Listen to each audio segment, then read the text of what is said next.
Good afternoon, everyone. This week we are looking at the process of industrialization. So, the second industrial revolution that occurred in the late 19th and into the early 20th century.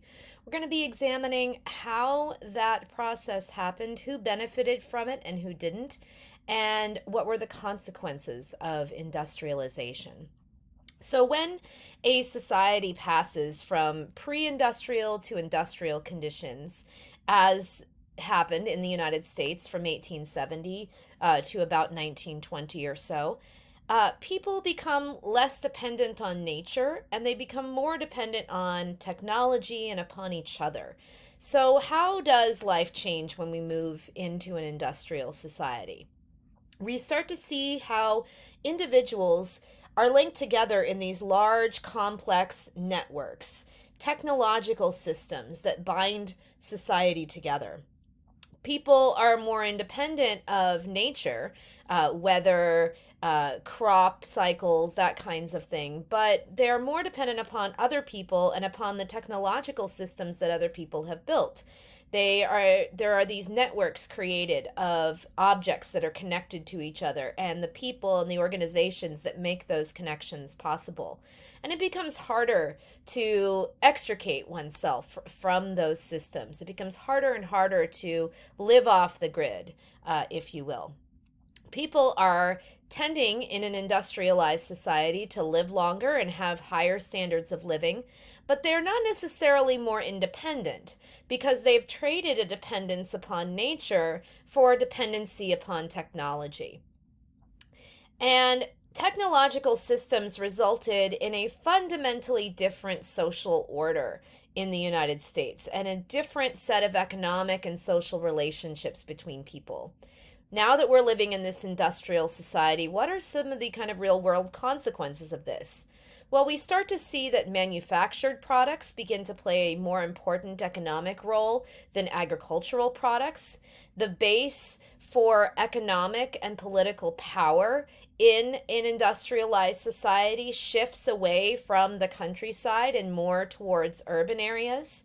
More and more Americans during the late 19th and early 20th century were living in towns and cities. Industrialization causes cities to grow, and the growth of cities stimulates more industrialization. And we start to see the population also increasing. Some of this is due to an increasing birth rate and a higher a declining actually death rate because there's a higher standard of living that accompanies industrialization. We also see, for the case of the United States, there's record numbers of immigrants arriving in the United States in the late 19th and early 20th century. So, in a pre industrial society, the size of the population tends to be cyclical. It tends to rise and fall and then rise again and then fall again. But industrialization breaks this cycle. Industrial societies are able to support an expanding population without any kind of long term periods of collapse because agriculture industrializes as well. And so we see that there's enough food being grown now that agriculture is becoming industrialized and mechanized to support a growing population. So in the late 19th century, we really see ideal conditions for rapid industrial growth in the United States. The U.S. has an abundance of cheap natural resources. There's lots of coal, lots of iron, lots of timber and oil and water, everything you need to kind of power those machines, power those factories. There's large pools of labor. Rural Americans are beginning to leave their farms and go and look for work in the industrialized cities. European immigrants are flocking to America and to work in the cities and in the factories. We see expanding markets that are made possible by this growing population and by technological developments, new devices in communication technology and in transportation technology. The population is devouring the goods. Railroads are linking cities together. We start to see an integrated national market developing for the first time. And there's lots of money to fuel this industrial development. European and American investors provide the capital to fuel the development of industry. And we see government promoting economic growth by giving manufacturers money and land and other resources. So, government during this time, as we're going to see, was very stable in terms of its economic approach. There was a real commitment to the idea of private property and the idea of laissez-faire economics, which we'll talk about in just a bit. All of this created rapid growth from the period 1865 to about 1914 or so. But this industrial growth was neither a simple, nor a steady, nor an inevitable process. It involved a lot of human decisions, and there were both costs and benefits. And not everyone benefited equally from all of this growth. As I mentioned, government and industry really worked together very seamlessly in the late 19th century, and probably the best example of this was the railroad. In 1865, the United States had about 35,000 miles of railroad track. Most of this was concentrated in the area east of the Mississippi River. Between 1865 and 1916, the United States laid over 200,000 miles of railroad track, and this cost billions of dollars, more than $4.5 billion by 1880 alone, and this was before it was even half finished. American and European investors provided some of the money for this, but the governments really supplied the rest. Local governments, state governments, and the federal government. Between 1850 and 1871, for example, the railroads received more than 170 million acres of land from the government, and most of that land was in the states west of the Mississippi. These government grants of land and money promoted a lot of waste and corruption. Railroad companies built very fast and very wastefully. Really, this was a way to get quick profits, to make a quick buck. And some railroad owners ended up doing some very shady business practices, forming separate construction companies, and they would then award contracts to those companies, which they themselves, of course, owned. Companies bribed congressmen and state legislatures to avoid investigation.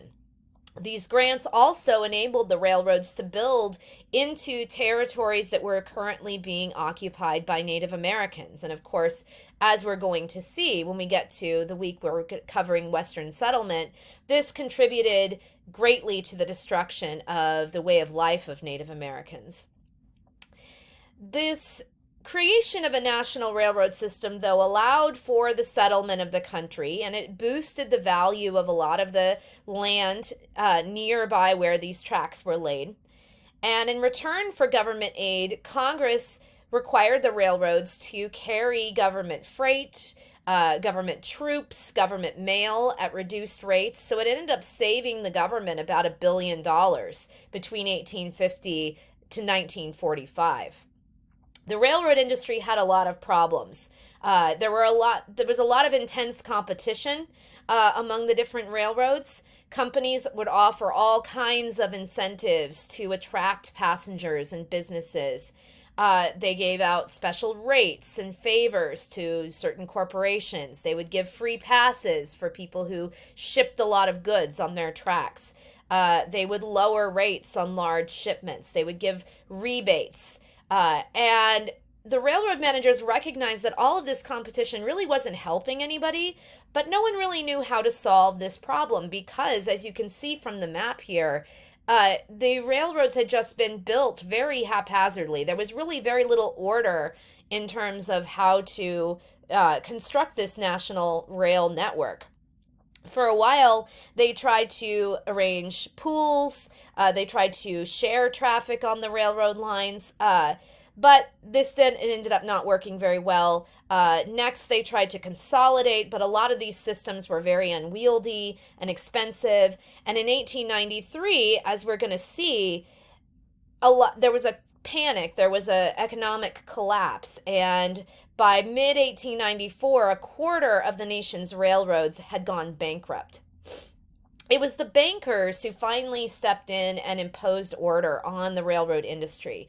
J.P. Morgan was the most famous of these. Bankers stepped in. They said, okay, we're going to cut costs. We're going to stabilize the rates you're charging. We're going to get rid of the competition. And by 1900, there were just 7 giant rail systems that dominated the American railway industry. And those systems answered to a few prominent investment banking firms, like the firm of J.P. Morgan. So the railroads really ended up connecting the nation in a way that it had not been before. And we can see evidence of how Americans' lives changed due to industrialization, particularly when it came to the creation of a national market. Before the 1870s, you really couldn't speak about a single national American economy. There were lots of local and regional economies, but there wasn't an integrated national economy. The spread of railroads across America made it possible for people to travel more easily and further than they ever had before. The idea of being able to go around the world quickly and easily had been something that a lot of people had dreamed about for years, and now it was actually possible because of this transportation revolution. The technological innovations of the late 19th century opened up the possibility of being able to travel anywhere you wanted, to travel around the world. And this was something that really fascinated people. So, and you can see that in this advertisement here from one railroad company, which was kind of trying to capitalize on that romantic vision of travel. It sparked the imagination that anybody could sit down, draw up a schedule, buy tickets, and travel around the world. So that was something that really was kind of motivating for a lot of people. Railroads changed a lot more than simply the way people traveled. If you've ever wondered, why do we have time zones? It's actually because of the railroad. In 1883, the major railroad companies got together and they divided the country up into the 4 time zones that we still use today: Pacific, Mountain, Central, and Eastern time. And this was done in order to make it easier to set arrival and departure schedules for railroads that were now going all the way across the country. Before that time, what time it was, the time of day, was something that was kind of told on a local basis. Most cities and towns use some form of solar time. You would have like a clock on the church steeple or in the window of some jewelry shop in town. Now, time was standardized all across the country, and it depended upon the railroads. Another thing that railroads made possible was truly a national marketplace for the first time. The American population was growing, and that meant that the market was expanding for all of these mass-produced goods that were being created in the new factories. Railroads enabled the mass distribution of those goods, and that meant that goods needed to be advertised and sold on a mass scale as well. We kind of take it for granted today, but in the 1870s, it was a new thing that someone in San Francisco could buy the same brand as somebody in Chicago or Atlanta. The economy was becoming integrated. And now, for the first time, you started to see nationwide chains, like the mail order firm of Sears, Roebuck and Company that you see advertised here. The Sears catalog became a staple in households all across the country, but it was particularly important for rural families who now could order virtually anything that they needed and have it shipped to them directly. What all this standardization meant was a growing dependency. Throughout a lot of American history up to this point, American households had been remarkably self-sufficient. Never completely self-sufficient, of course, but a family could usually, produce the things that they needed on their own. But now, because it was much cheaper and much easier just to buy the goods that you needed from a catalog or a chain store, American households no longer needed to be self-sufficient. They are becoming dependent upon the national market. So we're starting to see here the beginnings of America as a consumer nation. And this, of course, is only going to multiply as the years go on. The in process of industrialization also had an impact upon politics as well. You've probably heard a lot of people talking in recent years about how deeply divided we are as a country over economics, over cultural issues, ethical issues. There's all this talk about red states and blue states and the nation being divided pretty equally between the two political parties. Back in the 1880s and 1890s, the country was also deeply divided. And in the late 19th century, Americans were primarily divided over how this new industrial capitalistic system was going to work. This was a period of transition, of flux, and economic dominance by industrial corporate America wasn't necessarily inevitable. A lot of people thought they had a better vision for the country. So, what was politics like in the late 19th century? Well, for one thing, it was a lot more popular than it is now. For late 19th century Americans, politics was a form of entertainment. It was the major sport. Political campaigns were followed very closely by everyone, even though most of the American population couldn't actually vote. White males still made up the majority of the electorate. Women only had the right to vote in a few Western states. Black men had largely, as we're going to see, been denied the vote in the South through various measures. There were party loyalties were incredibly strong in the late 19th century. The electorate was divided almost equally between Democrats and Republicans. Which you can see here. This is a map showing elections between 1876 and 1892. And you can see that there are areas of the country which are reliably Democratic and areas that are reliably dominated by the Republican Party. And then there's a few key states that go back and forth.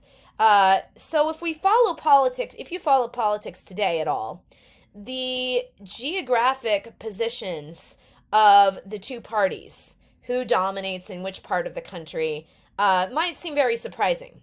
The Republicans and Democrats have almost literally switched sides. Particularly on issues of economics and on the government's role. And if we look at this map, we can see this division playing out geographically as well.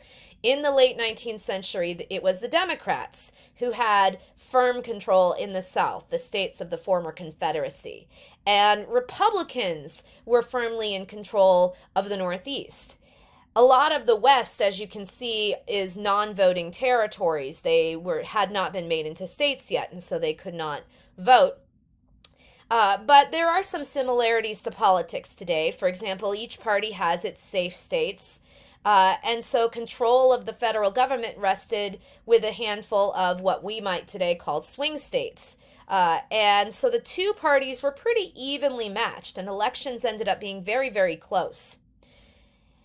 So if we contrast this late 19th century electoral map with today, we can see that there are similarities and differences. The country seems almost evenly divided today as it was back in the late 19th century.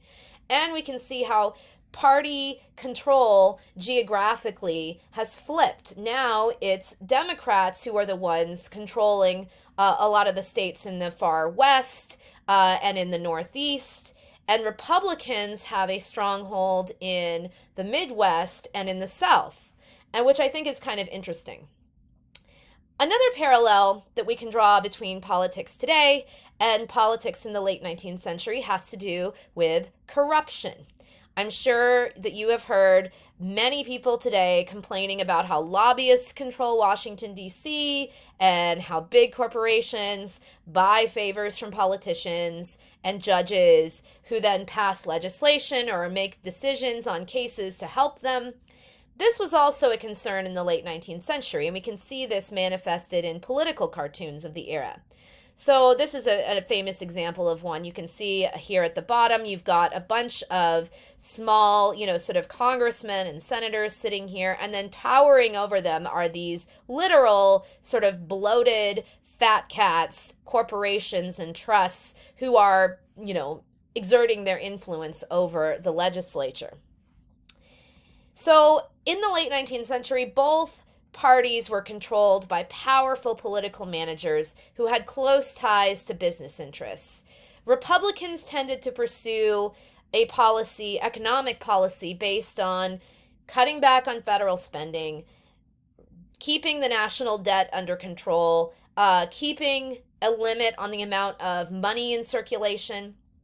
Democrats didn't agree with a lot of that, but they were also in the pocket of bankers and financial interests, and they, sort of were hesitant to, cater to the interests of rural Americans. And so a lot of people saw this corporate interest, corporate influence, as it being a problem, but others were absolutely fine with it. After all, America seemed to be on an upswing economically and productively. So if there was a concentration of wealth, that was inevitable and it was natural and it was justified by progress. The idea of laissez-faire economics, that government should stay out of managing the economy and the market will eventually sort everything out. This was very popular during this era among some circles. So a lot of this really comes down to a debate that's going on over the link between freedom and equality. Can you have one without the other? Can you really be free if you aren't equal? And what if inequality is actually inevitable? What does that do to freedom? These were questions that were hotly debated during this era. So on the one side, you have people who are considered to be, the winners in the economic struggle, the captains of industry. A number of individuals in the late 19th century were referred to as either captains of industry or as robber barons, depending upon your point of view. These individuals, men like Cornelius Vanderbilt, Andrew Carnegie, J.P. Morgan, John D. Rockefeller, they were really dominating American business and industry during this period, and they're able to amass these incredible personal fortunes.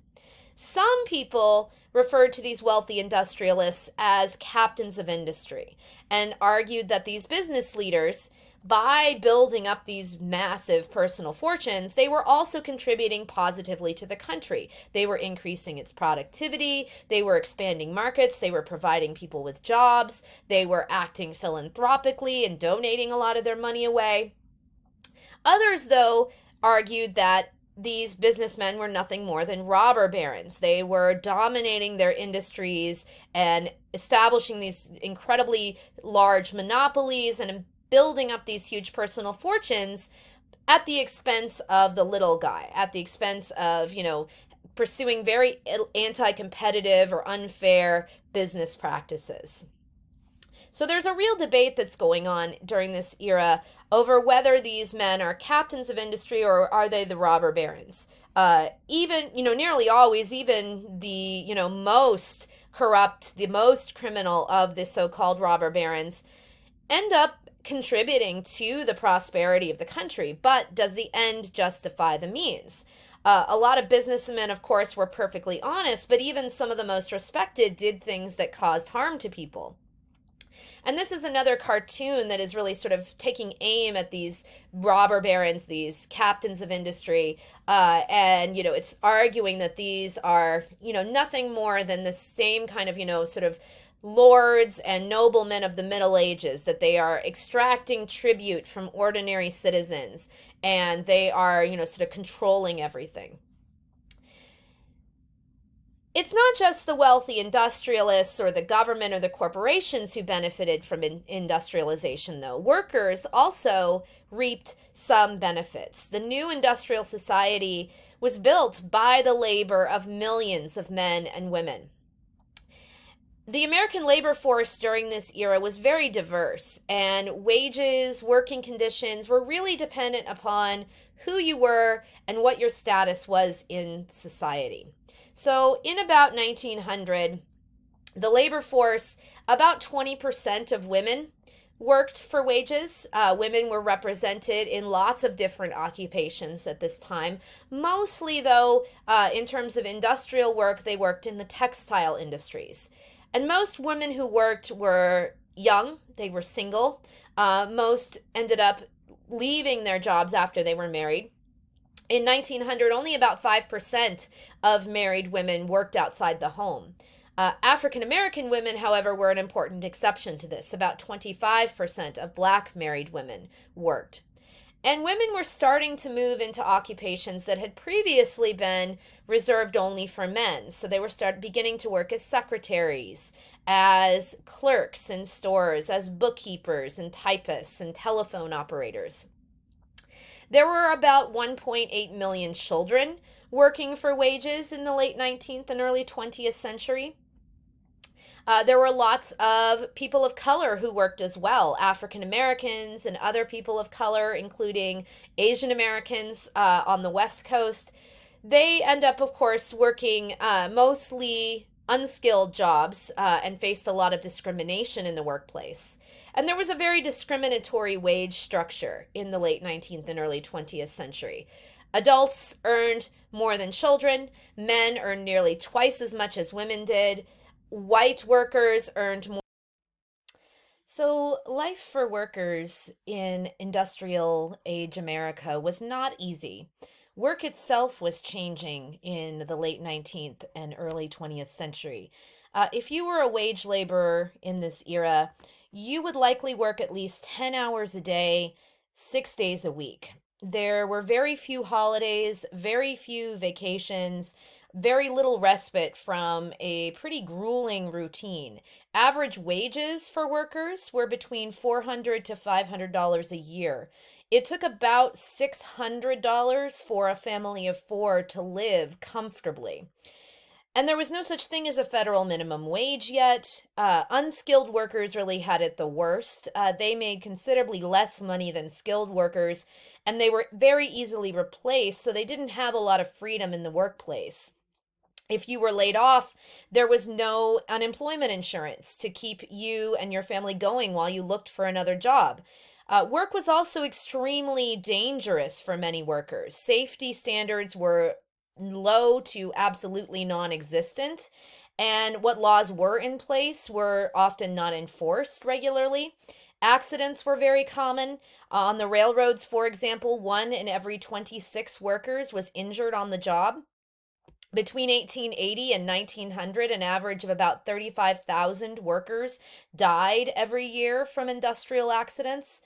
And even if you weren't killed at your workplace, you could develop chronic illnesses. You were inhaling lots of dust and chemicals and other pollutants. And if you became ill or disabled and couldn't work, there was no such thing as workers' compensation insurance or Social Security to help you out. So there developed really this extreme wealth inequality in the United States in the late 19th and early 20th century. There is these growing class divisions. In 1890, the richest 1% of Americans owned more property than 99%. And the growing gap between the very, very wealthy and the rest of society seemed to be increasingly obvious to many Americans. We can see this disparity reflected very starkly in these two photographs here. The view on the right of wealthy socialites strolling in a spacious park dressed in their Sunday best, and the scene on the left of a tenement, people living in squalor, stacked upon top of each other. A lot of Americans are becoming more and more aware of this disparity, and they're concerned about what it means for the future of the country. There are a lot of competing ideas about what this class inequality meant and what should be done about it. Now, some argued that nothing needed to be done about the vast disparities of wealth and poverty that were created by industrialization, that economic inequality was natural, and that any attempt to level the playing field was misguided at best and actually harmful at worst.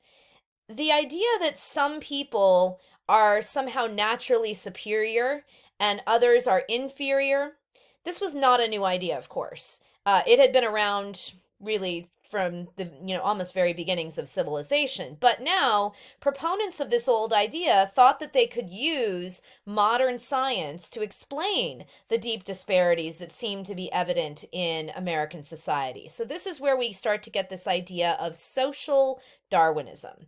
Of course, Charles Darwin's ideas on evolution, which were first published in 1859, were very influential. When he published his views on human evolution in 1871, Darwin argued that there were no clear distinctions between people, and that everyone shared similar mental and physical characteristics and had a common origin. However, he was a man of his time. He contrasted what he called the civilized races of man with the quote unquote savage races.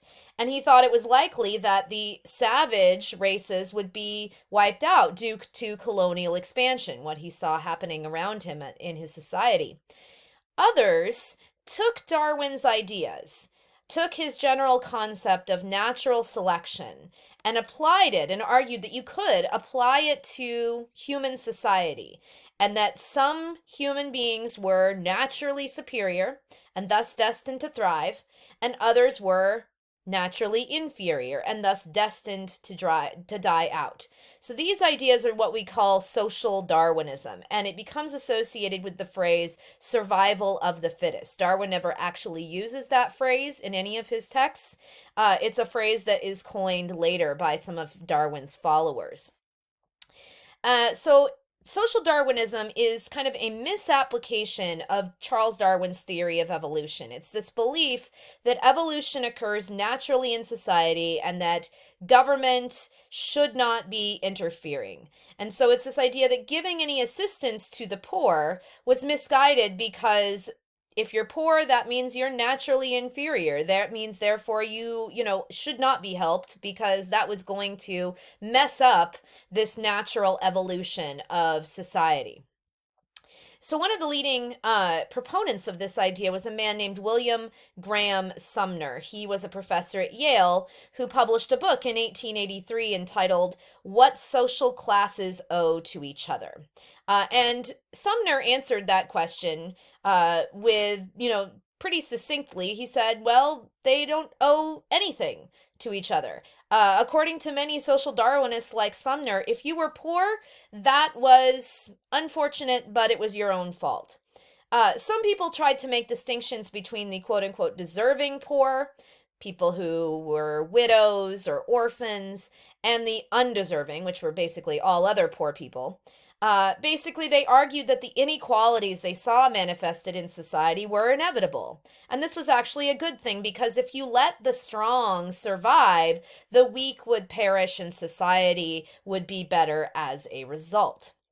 We see this same idea reflected in a slightly different context by one of the leading proponents or one of the leading captains of industry or robber barons of the age, Andrew Carnegie, who in 1889.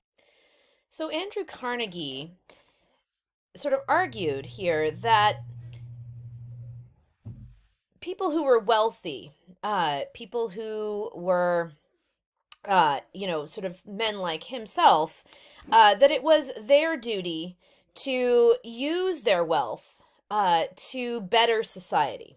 And so he kind of lived up to this. He ended up donating a lot of his money away to build libraries and to, sort of fund different institutions.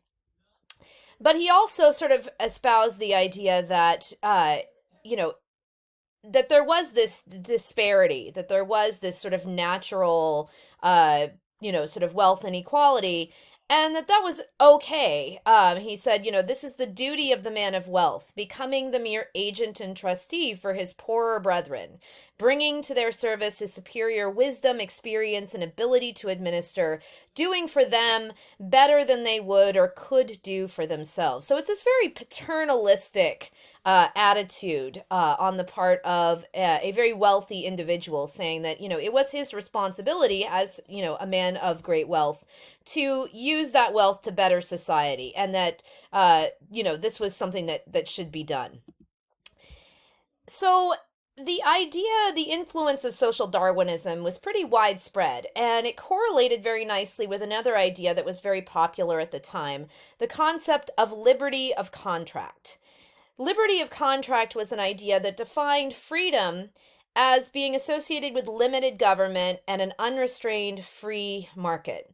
So under this ideology, as long as labor relations, the relationship between workers and employers, were governed by contracts that were made between independent individuals, there was no need for government regulation or for unions. So if workers demanded an 8-hour day, for example, under the concept of liberty of contract, this was actually restricting their freedom to work. What if somebody wanted to work a 12-hour day or even longer? Shouldn't they be allowed to do so if they choose? The courts during this time played a significant role in advancing this idea of liberty of contract. Now, we discussed last week how the 14th Amendment gave the federal government the power to overturn state laws that violated citizens' equal rights.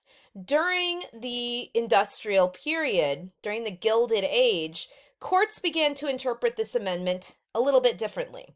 They began to strike down state laws that regulated business on the grounds that they were interfering with the right of free laborers to choose their employment and their working conditions. So, under this reasoning, if a worker didn't like that his employer required him to work 12-hour days, well, he should go and find another job. He could not, however, strike or demand that the government regulate his employer and require an 8-hour day. And state governments should not be passing laws to regulate business in this manner. One of the most famous Supreme Court cases of this era was a case called Lochner versus New York. This was a case that was decided in 1905.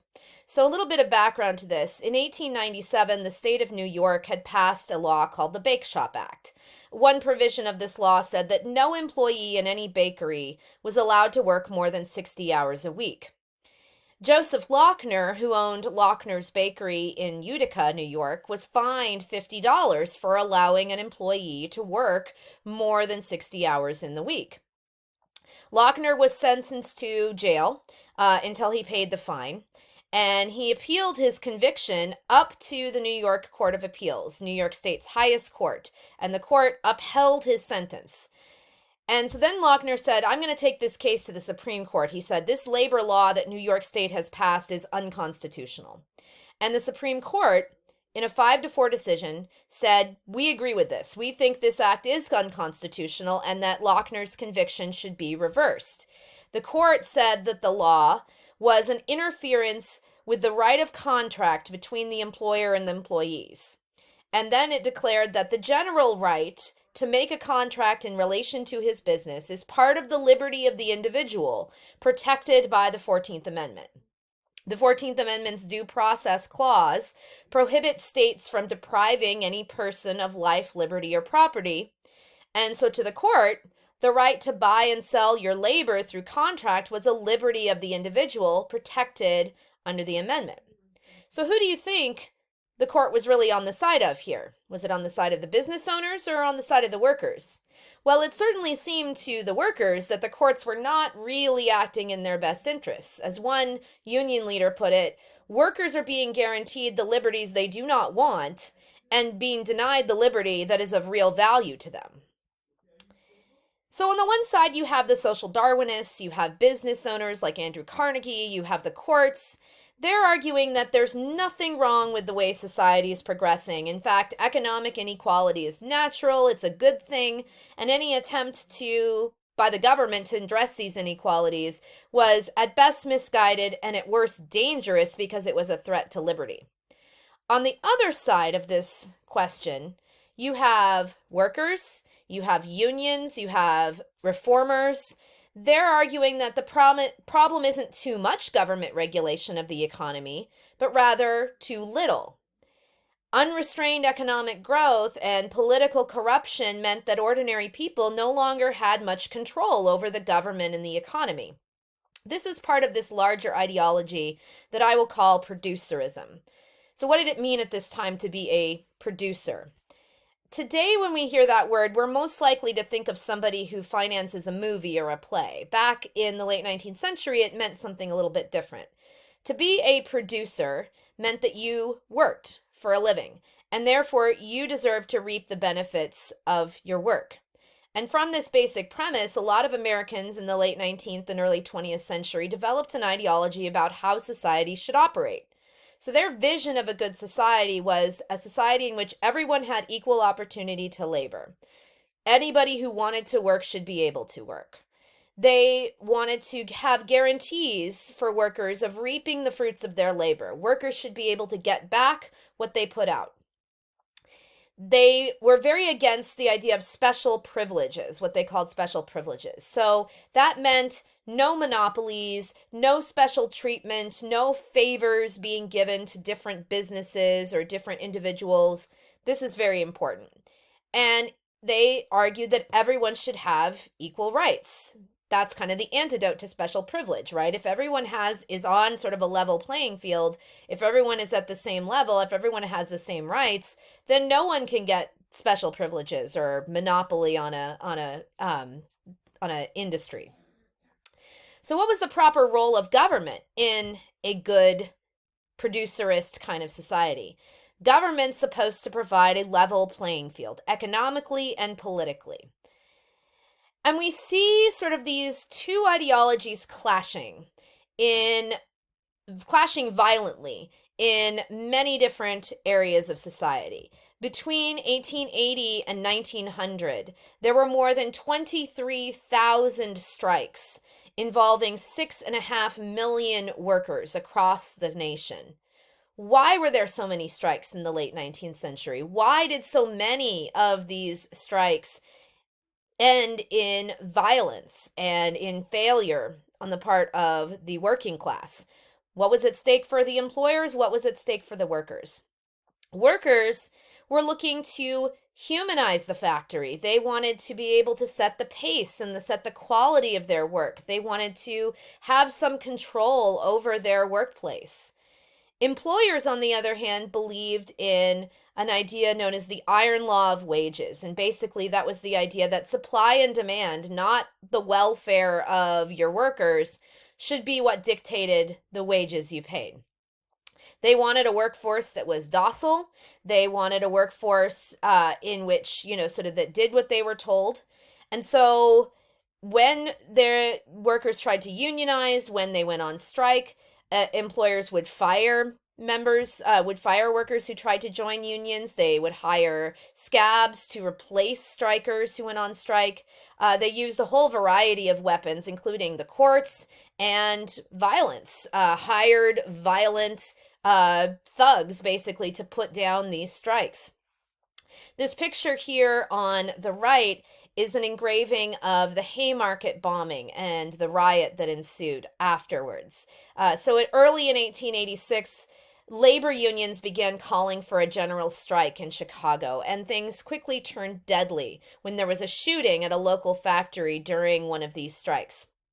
The next day, a meeting was called at Haymarket Square to protest the shooting. And towards the end of the meeting, a bomb went off in the crowd and a number of police officers were killed. The aftermath of this resulted in the police rounding up all the suspected radicals, labor leaders. 8 men were eventually brought to trial for this conspiracy to set off this bomb. It was never proven that any of them actually threw the bomb, but they were convicted on the charge that their inflammatory speeches and publications had incited the actions of the mob. And this made many Americans, this and other incidents like the Pullman strike of 1894, which we're going to examine in more detail this week, made a lot of Americans very fearful of what was happening to their country. Was it heading for a violent revolution like those in Europe that Europe had already experienced? The Haymarket bombing was maybe just the best known example of the kind of labor unrest that the U.S. saw during the late 19th century over the problems that were created by industrialization and this growing inequality in society. The big question here is, how is freedom going to be defined in the new industrial age? Does freedom mean the right of individuals to freely pursue their own economic self-interest? Or does it mean this collective effort to ensure a more fair and equal distribution of the benefits of the new industrial economy? This is the big defining question of the age. And you can see, just on this map, the pink areas here are counties reporting strikes between 1870 and 1900. So you can see it is widespread all across the country, heavily concentrated in the Northeast, but all throughout the West as well. There are sort of several major incidents, which you can see on the map as well there. And we're going to be examining one of those later on this week. So, for those of you who are in my in person class, these are the things you should have completed by the time you come to class on September 18th. You should read chapters 16 and 18 in the American Yawp and do the reading quizzes. And then for September 18th, you want to make sure to have read through the primary sources in chapter 3 in your Going to the Source book. For those in my online class, you'll have the chance, you'll be also wanting to read chapter 3 and chapter 4 to make sure that you're prepped for doing our discussion this week, which is all going to be about, sort of what does life look like in this industrial age, and particularly how do working class people respond to the challenges that they are facing with industrialization. So that's what we're going to be talking about this week. And if you have any questions, please do let me know. Either send me an email or post them in the discussion board, and I will see many of you in class this week. If I don't see you in class, if you're in my online class, see you in the discussion forum. All right, take care, everybody.